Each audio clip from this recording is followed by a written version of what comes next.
말씀 봅니다. 말씀 봅니다. 느헤미야서 13장 28절에서 31절 말씀입니다.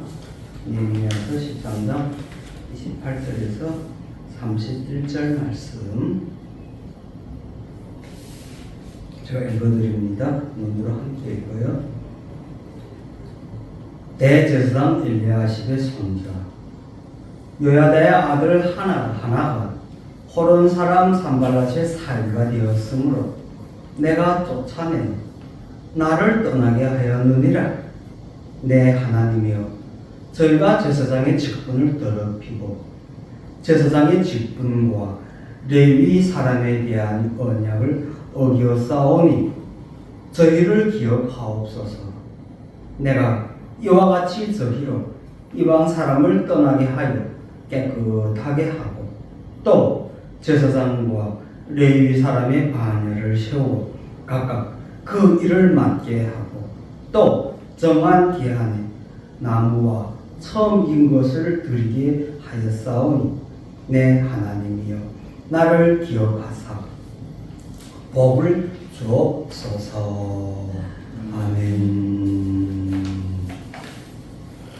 느헤미야서 13장 28절에서 31절 말씀. 그동안 우리 쭉 느헤미야서를 강의해온 오늘 마지막 날이에요. 느헤미야서 강의 끝이에요. 느헤미야는 이 느헤미야서를 기록하면서 자신의 사명이 무엇이란 것을 끝까지 머리에 각인시켜져 있어. 자기는 끝까지 뭐라고요? 본인이 해야 할 사명이 무엇이라고요? 항상 우리들 기억하고 있어야 돼요. 제가 실명을 시키는 거예요. 머리에 느헤미야의 사명은 파수꾼이다. 파수꾼이야. 지키는 자다. 그래요. 느헤미야는 오늘 본문에서 끝을 하는 마지막 이때까지도 자신의 사명이 파수꾼이라는 걸 잊지 않고 있어요. 오늘 마지막 말씀인데 이 말씀 가운데 제가 오늘 제목을 직분을 더럽힌 제사장에 대한 느헤미야에 대해서 직분을 더럽혔다라는 표현을 쓰고 있어요. 오늘 그래서 짚고 넘어가고자 하는 것이 무엇이냐? 주보를 봐요. 주보의 29절 내 하나님이여, 저희가 제사장의 직분을 더럽히고 라고 썼어. 잘 본 것이 있어. 뭐냐면요, 이 고엘이라는 단어가 더럽히다라는 것이 있는데 이 더럽히다라는 것이 신성모독주의죠. 그런데 중요한 것은요, 이 고엘이라는 단어가 성경 66권 가운데 느헤미야에서 오늘 여기서 딱 한 번만 사용된 단어예요. 두 번도 아니고 딱 한 번밖에 사용된 것이 없어요. 다른 곳에서는 이것을 사용 안 하였어요. 그래서 오늘 본문에서는 제사장의 직분을 더럽힌다라고 하는 이 더럽힘이라는 것이 무엇인지를 짚고 넘어가려고 하는 거예요. 현대 교회에서도 마찬가지예요. 목회자들, 다시 말하면 오늘 본문에서 제사장의 직분을 더럽힌 그 제사장에 대하여 말씀해주고 있는 것인데 느헤미야는 강경하게 이 고엘이라는 단어를 사용하였다 이거예요. 쉽게 말해주면, 결론적으로 말하면 이 더럽힘이라는 고엘이라는 단어가 무슨 뜻이냐면 여기 봐, 이런 거예요. 무슨 뜻이냐면 이런 거예요. 자기가 무언가의 직분을 맡았어. 직책을 맡았다고요. 다시 말하면 세상의 사회에서 말하면 검찰이 되었어. 아니면 의사가 되었어. 그러면 뭐가요? 자기에게 그만큼만 권력이 주어지죠. 근데 권력이 주어진 만큼 무엇이 따라야 되냐면 그걸 직권이라고 해요. 직권이 있는 만큼 직책이 있어야 돼요. 직책이란 건 무엇이란 책임이 있어야 된단 말이에요. 다시 말하면 권력만 갖고 있어서 되는 것이 아니라 자신에게 주어진 뭘 해야 된다고요? 그 권력에 해당한 책임을 져야 돼요. 그런데 오늘 본문에서의 이 대제사장 엘리야십은 무엇을 하였냐면요, 대제사장이라는 것이 자기에게는요 무언가의 하나의 직급인 것처럼 권력으로 사용하였다 이거예요. 그래서 뭘 하였냐면요, 나는 대제사장이요, 그래가지고 하여가지고 오늘 본문에서 호론 사람 산발랏과 정략 결혼을 시켜 자기의 손주들을, 다시 말하면 이 산발랏은 느헤미야가 뭐 할 때, 성벽을 쌓을 때 제일 방해를 많이 했던 사람이에요. 그런데 이 사람하고 이 대제사장이 되는 이 엘리야십이 뭘 하였다고요? 정략 결혼이 되어진 거예요. 우리 현대로 말하면 이런 거예요.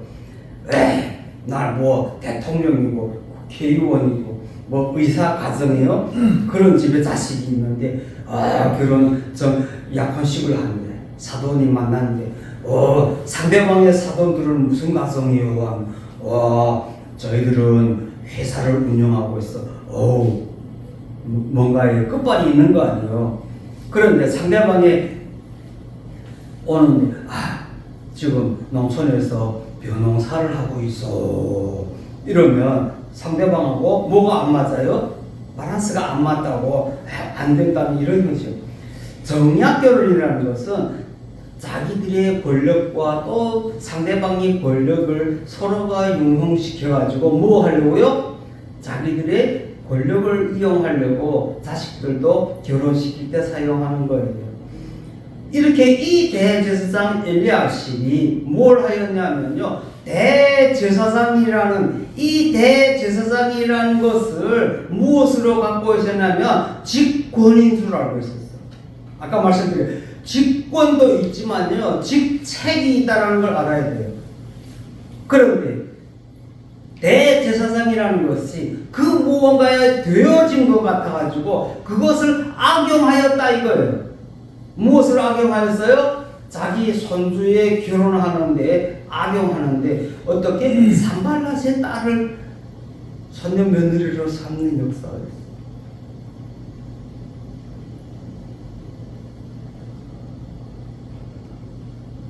자신의 있는 이 대제사장이라는 직분이 자신에게 있어서는 무언가 되어진 것 같고 무언가의 힘이 되어진 것 같고, 그리하여 자신의 자식들이 잘 되어지는 데에 지름길로 사용하고자 하는 것이 얼마나 잘못되었는지에 대해서 말씀해주고 있는 것이 현대교회에서도 마찬가지예요.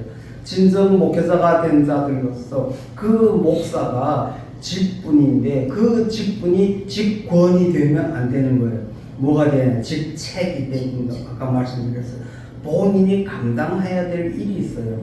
자, 한 가지 짚고 넘어갈 것은, 그러면 제사장, 구약에서는 제사장이라는 용어를 썼죠. 그리고 신약에 와서 바울은 이렇게 말씀하고 있어요.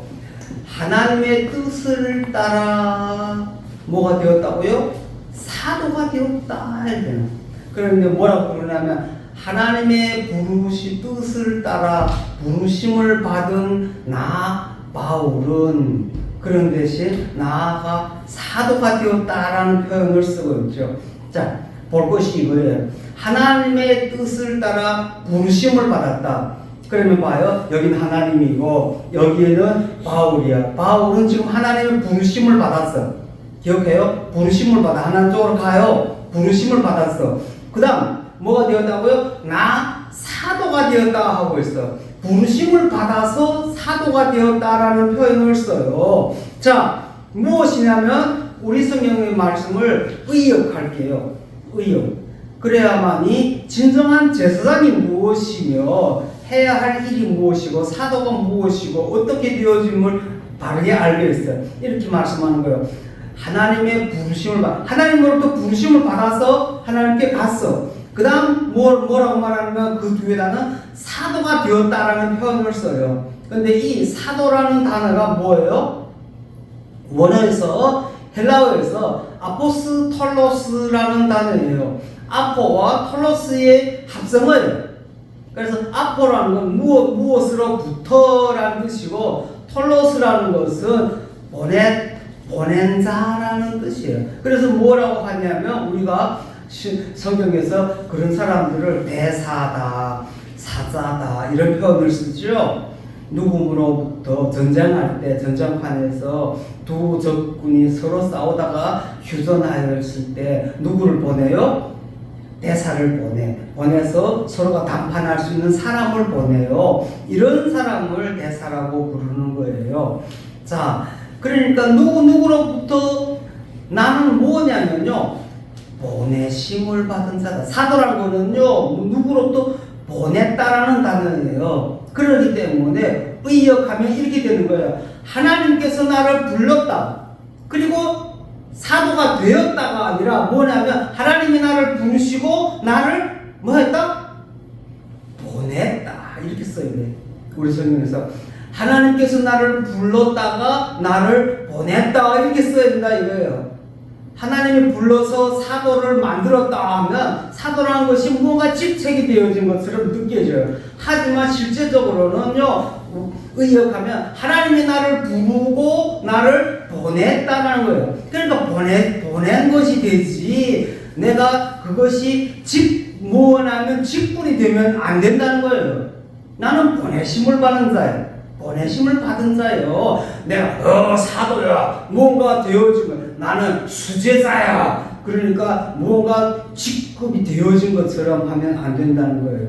자, 그리고 여기에서 또 하나 짚고 넘어갈 것이, 그러면 보내심을 받았다라고 하는 이 아포스톨로스라는 단어를 어디에서부터 나왔냐라는 걸 바르게 알아야 돼. 우리는 그냥 신앙생활을 하면서 바울은 사도다. 바울은 사도야. 그러면 끝나. 그러면 우리는 뭐라고 생각하냐면 사도라는 것을 무언가의 하나의 무엇을 알고 있어요? 계급인 줄 알아. 감투를 쓰고 있는 거 아니에요. 뭐라고요? 보내심을 받는 자라는 거 잘 기억해야 돼요. 보내심을 받는. 자, 그 보내심을 받는다라는 것이 원뜻이 무엇이냐, 아포스톨로스라는 것이 어디에서 유래했는지에 대해서 바르게 알아야 돼요. 이 아포스톨로스라는 단어가 옛날 히브리어 시대에 옛날 그때 사용할 때에는요, 무슨 뜻으로 사용되냐면요, 이런 뜻이에요. 봐요. 자, 배 하나가 있는데 이쪽 나라에서 저쪽 나라로 무역하기 위해서 배가 출항해요. 배가 떠나. 그래서 저쪽 나라에 가서 물건을 내려주고 또 거기서 물건 싣고 다시 돌아오죠. 그런데 그 배에는 뭐가 있어야 돼요? 선장이 있어야 돼요. 선장.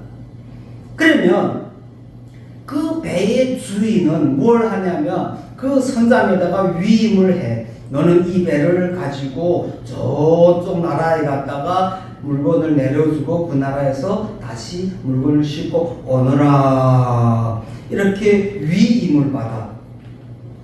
그 주인의 위임, 그걸 대사라고 해요. 자, 근데 그 대사가 되어지기 위해서는요, 또 무엇이 있었냐면요, 출항할 때에는요, 출발하라는 도장을 찍어요. 그 다음, 그 도장 찍은 그 종이를 주면서, 야, 선장에게, 너는 이 종이를 갖고 가서 그쪽 나라에 가서 그쪽 나라의 물건을 다 내리우거든. 그쪽 나라에서 뭘 맞아오라? 도장을 또 맞아오라 이거예요. 도장을 맞아 안 오면 안 돼요. 그래야 물건이 중간에서 어떻게 되는지 알죠. 도장을 맡아서 맞고 다시 돌아오라. 이것이 무엇이냐면요, 선장된 자가 하는 그 모든 일렬적인 그 과정을 아포스톨로스라고 불러요. 그거 신약에서 우리 사도라고 그냥 가깝게 부르고 있지만 실질적인 용어가 그게 바로 그것이에요. 그러면 거기에 또 무엇이 나오냐면요, 도장을 맞아갖고 와야 된다고 하는데 그 보냄을 받았죠. 그러면 현대 목회자들 사도와 마찬가지예요. 보냄을 받는 그 순간부터 무엇이 되어지냐면요, 현대가 우리 말하면 목사예요.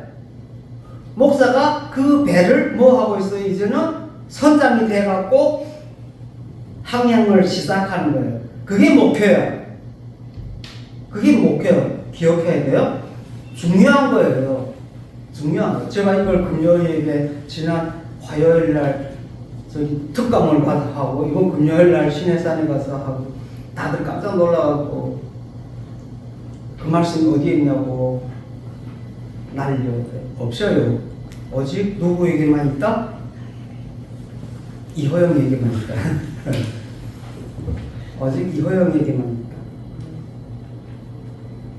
그렇게 항행을 시작해, 목회자가.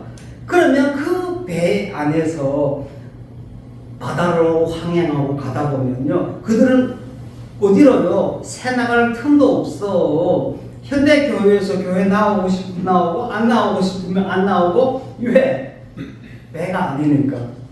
지금 마음대로 하려고 들어. 근데 배 안에 있으면 어떻게 되어요? 도망도 못 가요. 그 배 안에 있어야 돼. 그런데 그것이 중요한 것이 아니라 더 중요한 것은 선장에게 주어진 무엇가 있어요? 아까 말씀드렸어요. 권리뿐 아니라, 선장이란 권리뿐 아니라 무엇이냐? 책임이 따라야 돼요. 그 책임이 무엇이냐? 배가 그 큰 망망한 대해를 항행하다 보면요, 얼마나 위험한지를 알아야 돼. 해적을 만날지, 태풍을 만날지, 비바람을 만날지, 파도를 만날지, 엄청 그 위험을 감수하고 그 배에 있는 모든 사람들의 생명을 책임지고 가는 거예요. 그런데 어디에서 도장을 맞았냐? 주인에게 출항할 때 도장을 맞은 종이를 갖고 있어요. 그것을 현대에 와서 그걸 우리가 뭐라고 부르냐면요, 지금 여권이라고 불러. 그게 파스벌이요. 그게 여권이라고요. 지금 말하면 여권이에요. 그래서 아포스톨로스라는 단어를 여권이라고 사용하는 것도 있어요. 아포스톨로스라는 말이 여권이라는 말이에요. 그 여권을 가지고 있어. 출항하면 도장 맞았어. 그러면 입항할, 저쪽 나라에 가서 입항할 때 뭘 맞아야 돼요? 도장을 또 맞아야 돼. 그래야만이 이 여권이 효력을 발생해. 이쪽 나라에서 저쪽 나라로 갔다 왔다는 그것을 성경에서 말하면 뭐라고 하면, 계시록의 끝에 가면 뭐라고 말하면요, 이런 말을 하고 있어요. 인 맞은 자라는 단어가, 우리는 인친다고 하죠. 근데 현대에서 말하면 인 맞은다고 하니까 그것이 뭔가 신빙성이 있는 것처럼 자꾸 말해. 실질적으로 신빙성에는 하나도 없어요. 똑같은 인 맞은 자랑 인이라는 게 도장 찍었다라는 뜻이에요. 다른 거 없어요. 그런데 그 인 맞았다라고 하면 별로 고급스러운 용어를 사용하는 것 같고 뭔가 되어진 것 같고, 그렇지만 성경에서 인 맞은 자의 뿐만 아니라 그 인 맞은 자를 하나님께서 뭐라고 부르냐면 착하고 충성된 종아 이렇게 불러요. 그리고 착하고 충성된 종을 성경의 계시록의 마지막에 끝에 가서 뭐라고 하냐면요, 이긴 자라고 표현. 그것이 이긴 자야. 어떻게? 출항할 때 도장을 맞고 저쪽 가서 도착지에 가서 도장을 맞았을 때 그 한 번의 항로가 몇 개월씩 걸려요. 배 가지고 가면. 그 동안에 발생하는 많은 여유곡절 가운데 끝까지 목적지에 도착하여서 그 물건을 전달하여 주고 도장까지 맞았을 때 그걸 입맞은 자라고 해요. 그래서 느헤미야서에서 말하고 있는 바로 이 고넬이라는 것을 무엇으로, 오늘 제가 말씀하고자 하는 건 바로 이 고넬이라는 단어라고 했죠. 자신의 직분을 악용하는 것이 아니에요. 제사장이나 사도라는 것은요, 무엇인가의 계급이 아니라는 것이에요. 뭘 하는 자라고요? 신약에 와서 사도라고 하는 그 아포스톨로스라는 이 단어의 가운데 제일 첫 유래에 되어진 것을 사용되어진 것은 어디라고요? 항행하는 자의 그 무엇과 같은 거냐면요, 배의 선장 같은 자다 이거예요. 선장이면 계급이에요? 아니죠.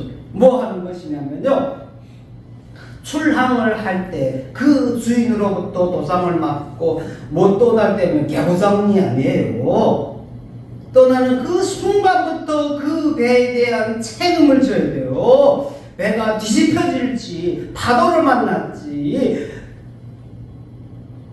해적들을 만날지, 창수를 만날지, 그것이 무엇이냐? 아포스톨로스예요.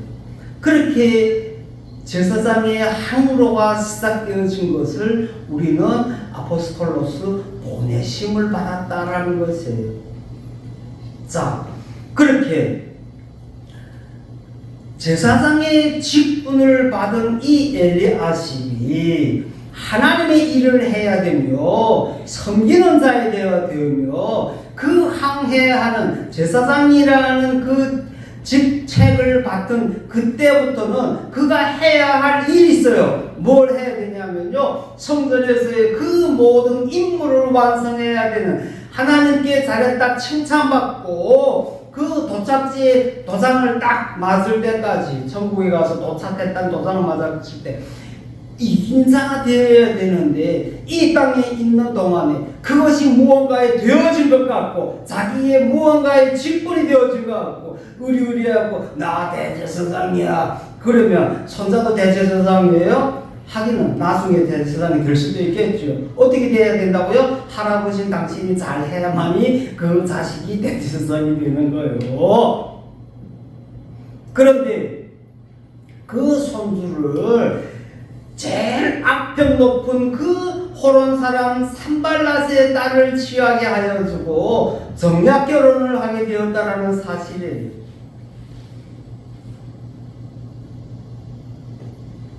결혼에 대해서 말하는 것이 아니라 여기서 말씀하시는 것은 무엇이냐? 진정한 사역자가 자신의 사역이 무엇이냐? 직권이 아니라는 것. 다시 말하면 직책이라는 사실이에요. 그리고 이 제사장이라는 것을 보기 전에 신약에 와서 아포스톨로스라는 거 봤다고 했죠. 아포스톨로는 무엇이다? 사도다. 틀린 말은 아니야. 그런데 그 원어 그대로 표현하면 뭐라고요? 보내심을 받은 자다. 하나님의 뜻에 따라 하나님이 나를 불렀는데 그 다음 그 뒤에다는 사도가 된 나는, 저는 그래서 여러분 이해하기 쉽게 말씀드려주면 뭐냐, 사도라는 용어를 빼고 의역해갖고 뭐라고요? 보내심을 받은 자다. 나는 보내심을 받은 자지 무언가의 직분을 가지고 있고 무언가에 되어진 것 가지고 무언가 내가 권력 있고 내가 능력 있다라는 것이 아니다라는 것이 하나님께서 쓰시고자 하시기 때문에 하나님께서 보내주신다는 사실이에요. 그런데 이 직분을 악용하였다 이것이에요. 그래서 느헤미야는 오늘 본문에서 30절입니다.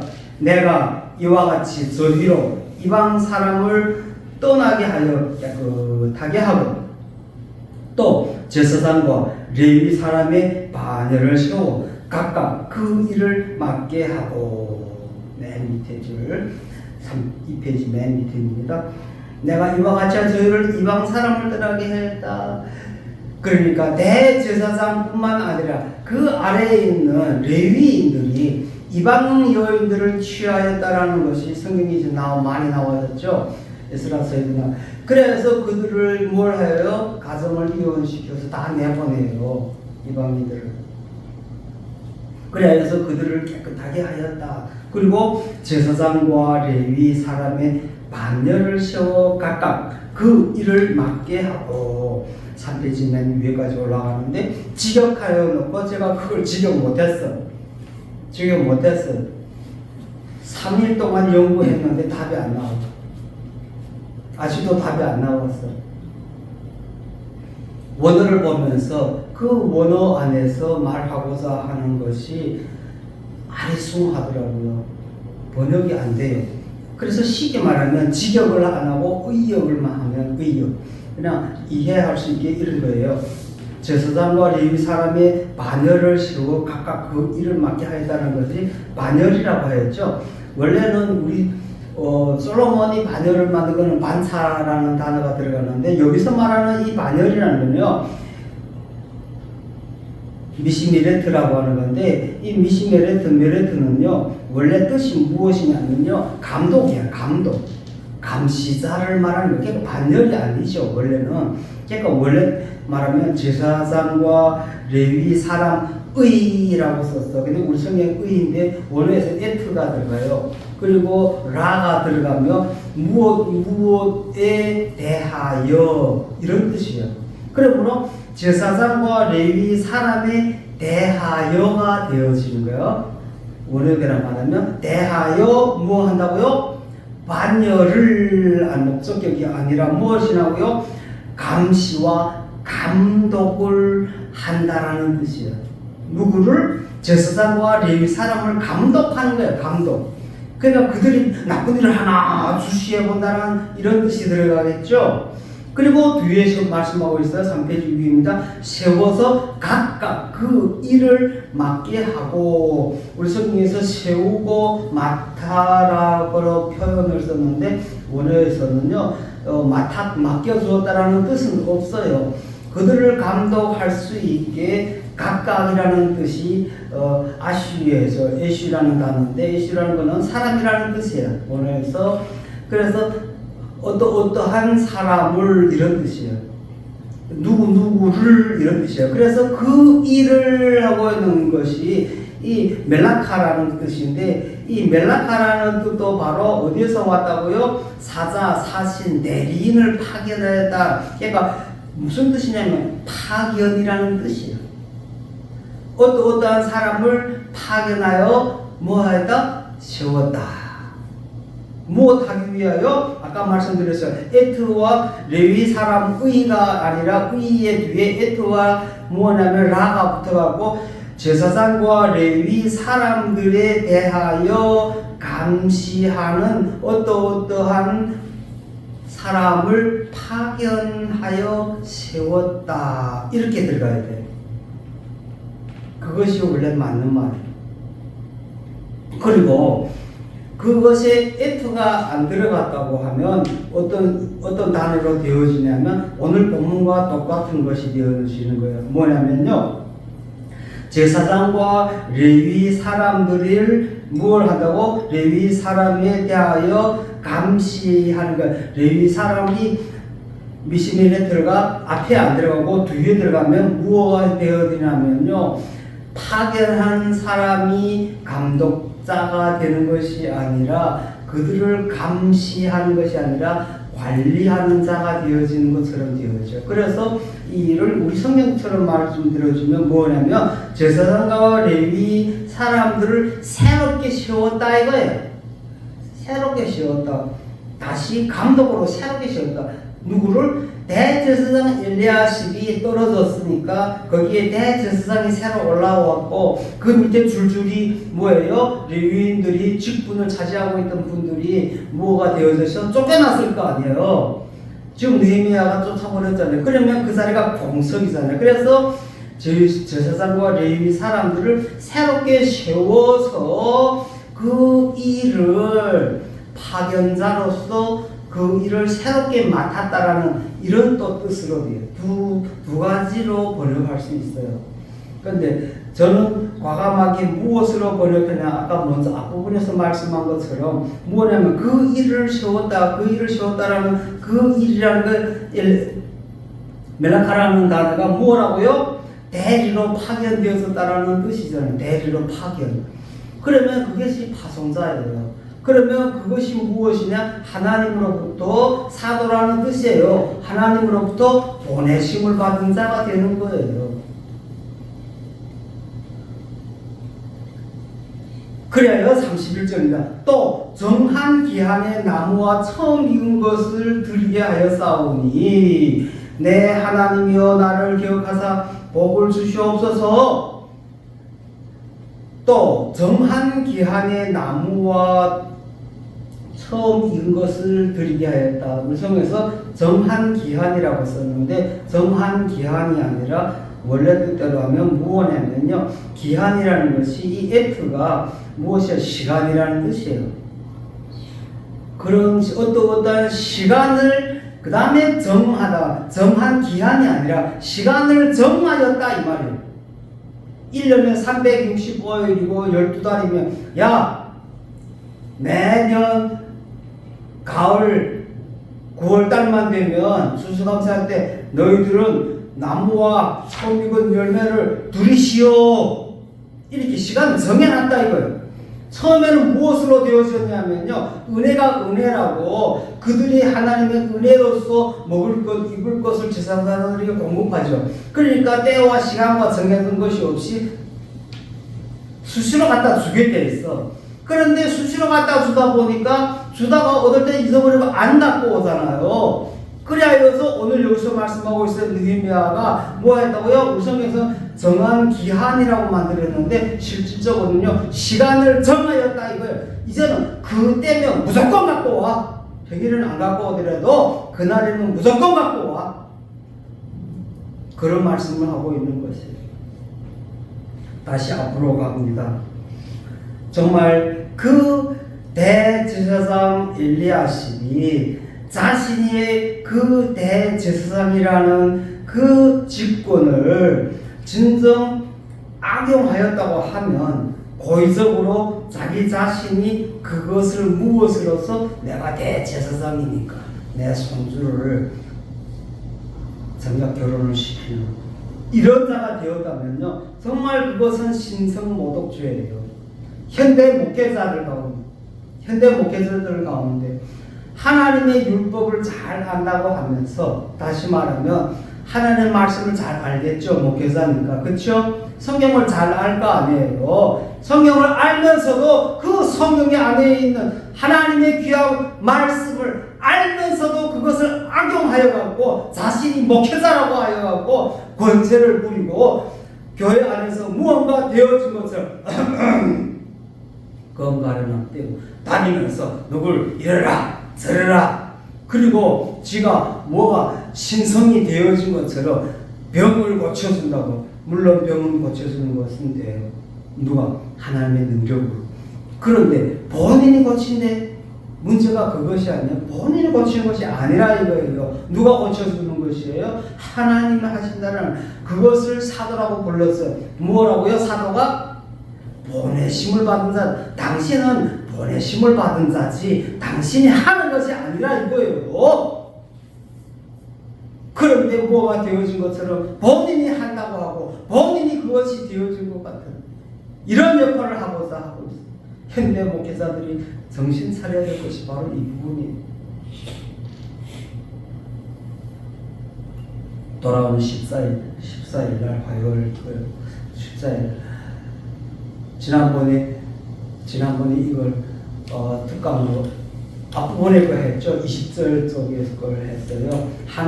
한두 번 여기에 대해서 그날 설교해갖고 설교 아니고 저 강대상 안에 내려가서 강의식으로 막 해서 주고받죠. 아니 유튜브에. 그랬더니 그걸 보고 지금 14일 날 와갖고 나보고 특강 또 한강 특강 해야 돼. 학생들이 불러달라고 난리 나고 갔더니 목사님 왜 안 와요? 왜 안 와요? 일부러 제가 또 그랬어. 안 불렀으니까 안 오지. 아니요 다 불러요. 그런데 왜 안 와냐고. 당신들은 원장은 날 안 불렀어. 그랬더니 불려서 듣다가 목사님 내가 왜 안 불렀어요? 목사님 시간 없어서 안 거지. 알았어. 그래 14일에 와서 또 한번 해달라. 뭘 할까 또 고민하다가 그랬어. 이번에 가서 다른 거 하지 말고 맨 직분자들이니까 거기 가서 이 고해를 해야겠다. 너희들 바로 서라. 교회가 바로 서는 데는 당신이 권력을 누리는 자가 아니라는 것. 아포스톨로스가 되어져 가지고 무엇을 하라고요? 주인의 도장을 맞아가지고 그 여권을 몸에다 간수를 잘 해가지고 항행하는 그 배를 잘 파수하는 것이 당신의 임무라는 사실. 가는 중에 해적을 만날지, 태풍을 만날지, 비바람을 만날지, 배가 배척될지, 암초를 만날지 모든 걸 몰라요. 그럴 때 나는 사도가 되어서 뭐라고요? 보내심을 받은 자로서 나의 임무를 완성할 그쪽에 와서 도장을 다시 맞아올 때까지, 그때 하나님 말씀을 잘했다 칭찬하죠. 충성된 종아. 그걸 구약 성경, 신약 성경 마지막에 가면 이긴 자라고 했어. 그걸 우리는 승리한 자다. 그것이 도장을 맞은 자다. 그러니까 짧게 말씀드리지만 이런 거예요. 봐요. 666과 777. 사람들은 666이 배의 칩이요, 미국에 가서 사람 몸에다가 뭐 칩을 넣는다는지 그게 666이라고 하는데, 뭐 777은 하나님이 하시는 일이고 하나님의 완전하십니다. 저는 그걸 다 떠나서 성경 그대로 번역하고자 하는 거예요. 어떤 자들이냐? 777은 완성된 자고 이긴 자예요. 그래서 완수라는 표현을 쓰고 있어요. 누구냐? 바로 오늘 여기서 말씀하는 고엘이 안 되는 자, 사도 바울 같은 자예요. 임무를 완성하고 여기서 도장을 맞고 저쪽에 가서 뭘 한다고요? 도장을 맡아서 다시 주인에게 가져올 수 있는 자가 이긴 자이고, 그것이 도장 맞은 거, 인 맞았다고 했잖아요. 그 인이지 그게 베레칩이 아니라고요. 인 맞았다고 여기서 말씀하고 있어요. 여권에 여기서 도장 맞고 저쪽에서 도장 맞아 가져왔을 때 이긴 자가 되고 승리한 자가 되고 항행을 완성한 자가 된다 이거예요. 그것이 도장 맞은 거예요. 근데 뭐 인 맞았다고 하니까 뭐 고급 용어 같아갖고, 아니요, 도장이다. 인이랑 도장이라는 거야. 도장 맞아왔다 이거예요.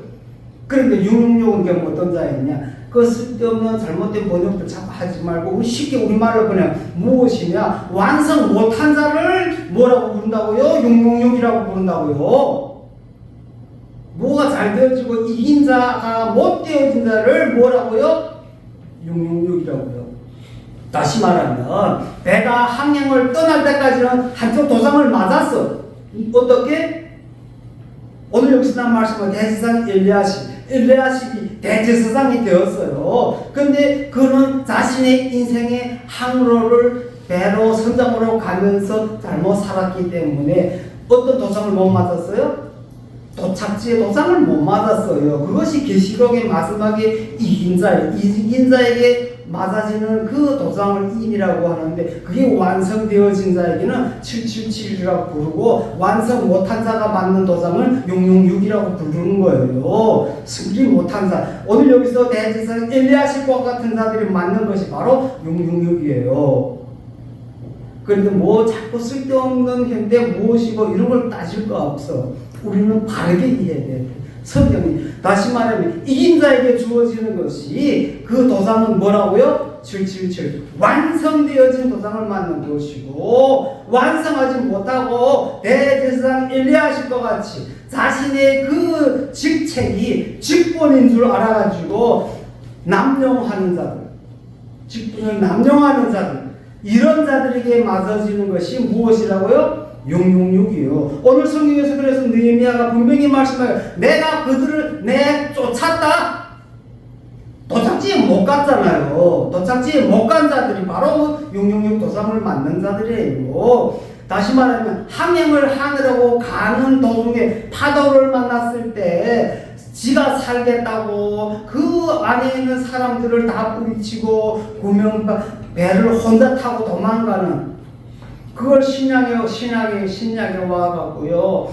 목회자가 양들을 잘 지켜야 되는데 잘 지키지 못하고 이리가 와서 그 양을 물어가는데도 모르고 쿨쿨 자고 있는 이런 목회자가 되면 안 된다 이거예요.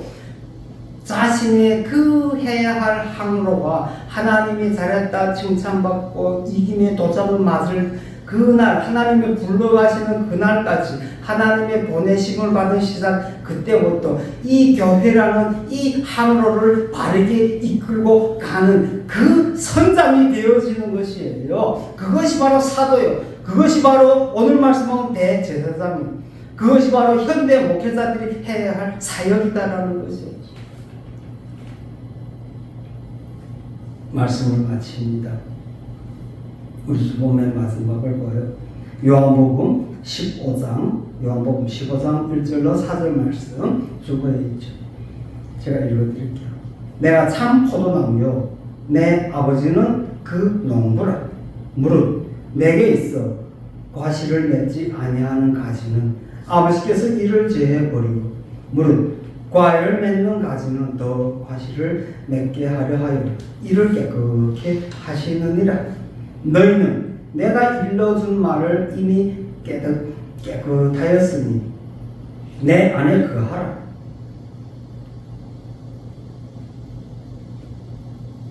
내가 너희 안에 거하고 너희가 가지가 포도나무에 붙어있지 아니하면 절로 과일을 맺을 수 없음 같이 너희도 내 안에 있지 아니하면 그리하리라. 하나님의 포도나무가 되어지고 나는 무엇이라고? 가지라 했어요. 자, 봐요. 이런 거예요. 포도나무에 가지가 붙어 있으면 뭘 맺는다? 열매를 잘 맺는다. 그런데 우리 사역자들은 가지라고 했어요. 그런데 가지가 뭘 하냐면요, 교회 성도를 늘리겠다고, 과일을 맺겠다고, 열매를 맺겠다고, 열매 맺는 데만 중시해. 사람 모이는 데만 중시해. 오늘 성경에서 분명히 말씀하고 있어요. 너는 열매를 잘 맺고 열매가 풍성하게 맺혀지는 것은 네가 가서 열매 맺겠다고 하지 말고 너는 뭐 하면 된다? 뭐 하면 된다? 가지로서 나무에 잘 붙어만 있으면 된다 이거예요. 그래야 하나님의 능력을 공급받는다 이거예요. 아니 포도나무에 잘 붙어 있으려고 안 하고 쥐가 잘난 것처럼 혼자 나가서 뭘 전도하고 뭘 하고 틀린 말은 아니지만 열매 맺으려고 하고 한다고 하면 그건 세상적인 걸 사용하는 것이에요. 그것도 오늘 본문에 말하는 고혈과 똑같은 거예요. 내가 한다고? 아니에요. 한 본문 요한복음 15에서 분명히 말씀하고 있어요. 너는 풍성한 열매를 맺을 수 있는 것은 오직 하나밖에 없다. 뭐라고요? 나무에 잘 붙어만 있어라. 하나님의 교회 우리 성도들도 잘 붙어만 있어라. 그러면 축복이다. 마지막입니다. 내 하나님이여 나를 기억하사 복을 주시옵소서. 우리 성경에서 복을 달라고 썼는데 실질적으로는 여기서 쓰고 있는 것이 이 복이라는 것이 뭐냐면 토부예요. 잘 알고 있죠? 토부라는 단어예요. 선이 아닌 복이 아니라 축복이라는 걸 쓰고자 하는 것이 아니라 여기서 말씀하고 있는 건 토부예요. 이 토부라는 것은요 제일 좋은 것이라는 뜻이에요. 그러니까 느헤미야의 기도가 무엇이냐면요 복을 주시옵소서가 아니라 좋은 걸 주십시오 이거예요. 어떤 좋은 걸 달라고 하냐? 그것이 느헤미야가 말하고자 하는 것이 바로 이 고열 같은 일을 하지 않는 것이 좋은 것이에요. 고열이라고 아까 말씀 자주 드렸지만 자기 직권을 낭용하는 것을 더럽히고라는 단어로 썼다고 했죠. 성경에서 딱 한 번밖에 안 쓰여졌어요. 성경 66권 전체 구약만 해도 39권이라 할지라도 여기에서 이 더럽히고라는 단어가 딱 한 번밖에 안 써있어요. 그런데 이 더럽히고라는 단어가 구약에서 무엇으로 나오냐면요 이 가을이라는 단어로 나와요. 근데 이 가을이라는 단어는 무슨 뜻으로 나오냐면요 신성모독도 되지만은요 또 어떨 때 사용하냐면 사람과 사람이 이렇게 싸우면 뭐예요? 등적. 이럴 때도 사용해요. 인격에다도 사용해요. 그런데 여기서 온 이 단어는 이 고벨이라는 거는요 강한 메시지, 하나님을 모독한다는 어떻게 직권남용이라는 단어를 사용하죠.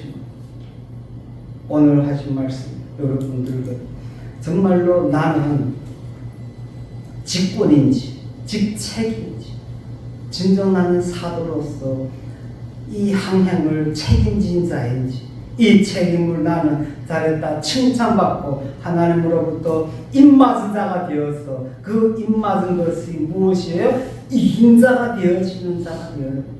하나님 부를 때까지 저는 그 이긴 자가 되겠습니다. 이 인생의 항로를 이 교회라는 이 소망의 교회의 이 큰 배를 저는 선장으로 잘 이끌어 가겠습니다. 끝까지 하나님 부르시는 그날까지 완성하겠습니다. 이렇게 느헤미야는 이 느헤미야서 13장 31절로 끝마쳐요. 오늘까지 느헤미야서가 끝나는 거예요. 지금까지 쭉 오면서 정말 느헤미야서 안에서 우리는 많은 하나님의 감추어진 보화를 발견하였어요. 그리고 그 만나를 먹었어요. 느헤미야서를 통하여서 우리 교회도 또 한 번 성장하는 뭐가 되었어요? 귀한 양식이 되었어요. 오늘의 지금이 이 자리까지 오는 데까지 이 느헤미야서를 강량하는 동안 하나라도 빠진 것도 또 그것이 하나라도 이루어지지 아니한 것도 없잖아요. 정말로 하나님의 역사 가운데서 왔어요. 이제 다음 주부터는 어떻게 할까? 지금 제가 2개월 정도 되게 지금 고민하고 있어요. 어디를 해야 되나, 또 다시 어디를 시작해야 되나, 엄청 고민은 여러 개를 하려고 잡아놓고 있다가, 그래도 아직은 우리 소망의 교회가 진정한 이 항배가 되어서 항로를 가고자 하는 가운데 있어야 될 말씀을 찾아야 되겠다. 그래서 우리 신약에 와갖고 이제는 맨 은혜와 구속사에 대한 설교를 하려고 생각했는데 보니까 그건 또 아니더라고요. 신약을 하라고 하면 저는 편해요. 저는 신약을 했기 때문에. 그래서 번역도 편하고 뭐나 쭉쭉쭉 밀고 나가고 괜찮아. 근데 구약을 하면 제가 히브리어가 좀 약해요.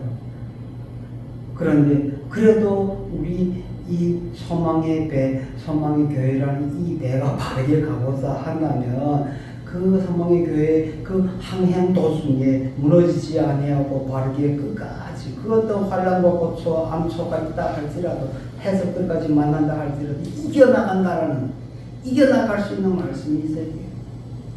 그래서 원래 고린도서를 하려고 하다가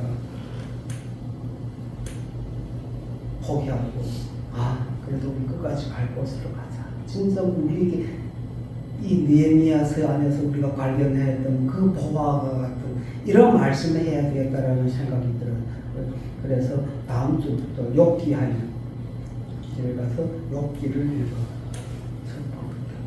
욥기 안에는 우리의 인간의 인생사가 담겨져 내 친구가 와서 욥과의 그 대화 가운데서 무엇이냐면 우리가 세상을 살아가면서 교회에 대하여 물음표와 하나님에 대한 물음표와 나의 인생에 대한 물음표가 이 안에 다 담겨져 있어. 그들의 친구와 욥의 서로 대화 가운데 가정사로부터 사회사로서 또 하나님과의 나와의 관계에 대해 서로가 주고받고 물어보고 대답하는 가운데 우리가 해야 할 우리들이 깨닫지 못하고 우리가 이해하지 못하는 우리의 삶에 대하여 쫙 기록해 놓은 것이 욥기예요. 그래서 욥기 안에는요 엄청 깊은 함의가 담겨져 있어요. 그 욥기를 진짜 이해하려면요 엄청 시간이 많이 걸려져야 돼요. 길기도 하거니와. 그래서 욥기를 읽을 때 그냥 욥기 하고 읽지 말고요. 욥기 안에 시대적으로 말하면 욥기 안에는 무엇이 안 담겨져 있냐면 토라가 없어요. 토라라는 모세오경이에요. 모세오경이 없다라는 모세오경의 말씀을 인용 안 했다는 것은 모세오경 전에 사실을 기록한 것이다. 그리고 욥기에는 창조 사역에 대해서 기록을 안 했어요. 창조 사역. 그러니까 무엇이에요? 하나님의 율법에 대한 것이 아직 완전히 체계적으로 잡히기 전이야. 그렇죠? 그러니까 언제 모세오경이 나오기 전이고 또 무엇이 되고 창세기 1장 되어진 그 뒷부분이 되어진 거예요. 그래서 족장식, 아브라함이 족장처럼 갈대아 우리에서 나와서 쭉 향하였던 것처럼 이 욥도 그때 그런 시절의 사건을 기록한 거예요. 그래서 그 시기에 대해서 잘 깨닫고 그리고 읽어야 돼요. 그래야만이 우리의 인생사, 현대 우리가 살아가고 있는데 그 답들이 나오게 되어 있어요. 이제부터는 또 욥기를 쭉 강해하면서 그 가운데서 우리가 정말로 살아가면서 힘들고 의문이 되어지고 왜 이렇지? 그리고 얼렁뚱땅해갖고 뭘 가지고 있어요? 그냥 믿으면 되지. 현대 그리스도인들이 제일 좋은 용어가 뭐예요? 모르면서 믿는데 모르면서 믿는 그걸 제가 뭐라 했어요? 맹신. 모르면서 믿으면 안 돼요. 알면서 믿어요. 바르게 믿어요. 우리 소망의 교회와 같이. 자, 기도합시다. 고맙고 고마우신 사랑의 하나님 아버지, 참 감사합니다. 지금까지 느헤미야라는 항향선을 타고 다녔습니다. 우리에게 그 귀한 항행이 되게 하여 주셨고 진정 목적지까지 도착하기에 부족치 않도록 인도하여 주신 그 귀한 진리의 말씀이었습니다. 이 말씀 가운데서 저희들을 더욱 성장하게 하여 주셨사옵고 저희들로 하여금 더욱더 하나님을 업그레이드 되게 하였사오니 주님 감사합니다. 이 말씀 다시 한번 묵상하는 자들 되게 하여 주시고 또 한번 읽어보는 자들 되게 하여 주님 인도하여 주시옵소서. 모든 것 우리 주 예수 그리스도 이름 받들어 감사 기도드리옵나이다. 아멘.